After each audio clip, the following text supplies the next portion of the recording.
did you become friends with Adam Sandler, and how did you get into the movies like that? Were he asking you right away? No, what happened was the movie Happy Gilmore. So Happy Gilmore was coming out, and I was working with Keith Olbermann, and he was going to be in Happy Gilmore. He was going to be, there's a scene where the golf announcers, Vern Lundquist is the announcer, but Olbermann was going to get that job. But he had to fly to Vancouver. But Olbermann decided that he didn't want to fly, and then they had to bring in Vern Lundquist. So I see Adam Sandler at a Knicks game after that movie came out. I don't even know anything about the story. And then I see him during halftime. And I said, "Hey, Sandman." And he goes, "Danny P." I said, "How's it going?" He goes, your boy F'd me." I go, "Who's my boy?" And he goes, "Yeah. Oberman was supposed to be in Happy Gilmore, and he was supposed to, he had to fly to Vancouver." And I said, "Next time you need somebody in a movie, you let me know." And he said, "You're in my next movie. You're going to be a cop. You got a mustache, and your name is Danny McEffin Patrick." I said, "Okay." So he put me in the movie The Longest Yard, where I'm a cop. I arrest him in the beginning of the movie, and then he's put me in 20 movies since then. Usually with a mustache, that for some reason he thinks it's funny, but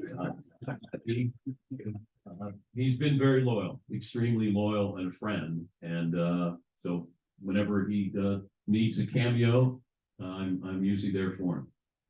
Do you have a favorite role and or any stories you can share from on set with Adam that might be of interest?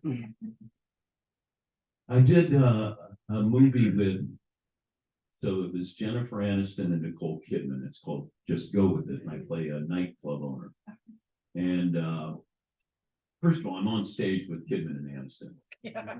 They don't know that I don't know how to act, but they're going to find out real quick.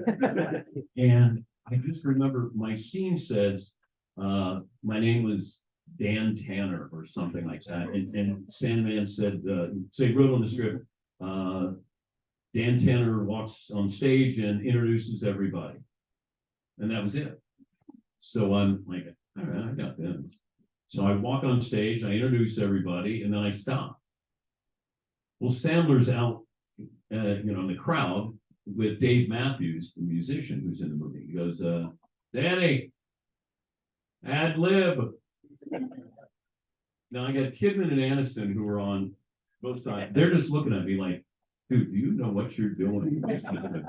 And which I didn't. So I was humbled, embarrassed. And then the next day I said to Sandman, "Let me shoot that again." Then they allowed me to just ad lib. So if you see the movie, Sandman didn't have anything scripted. He just said, "Go on there."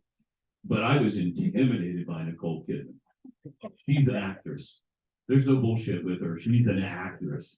And she had just had a kid. And there's a scene where they're dancing.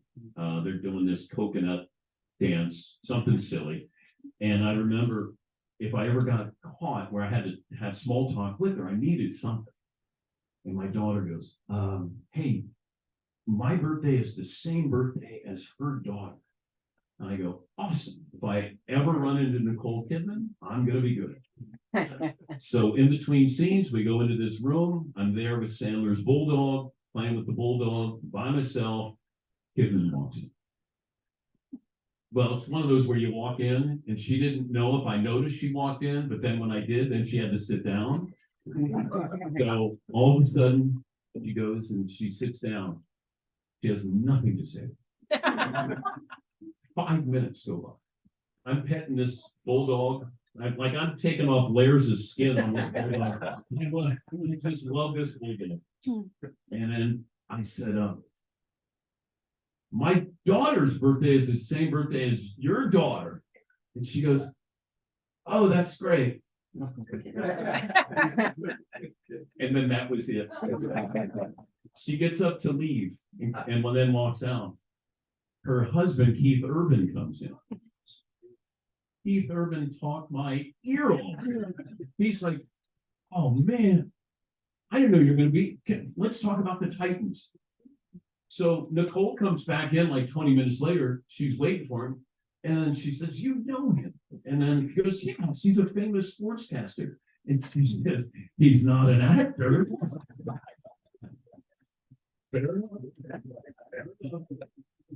Well, I thought it was pretty good acting in those movies. I don't think you do 20 movies without having a little bit of acting knowledge. No, I know I can't act, but I love that he puts me in a movie knowing that I can.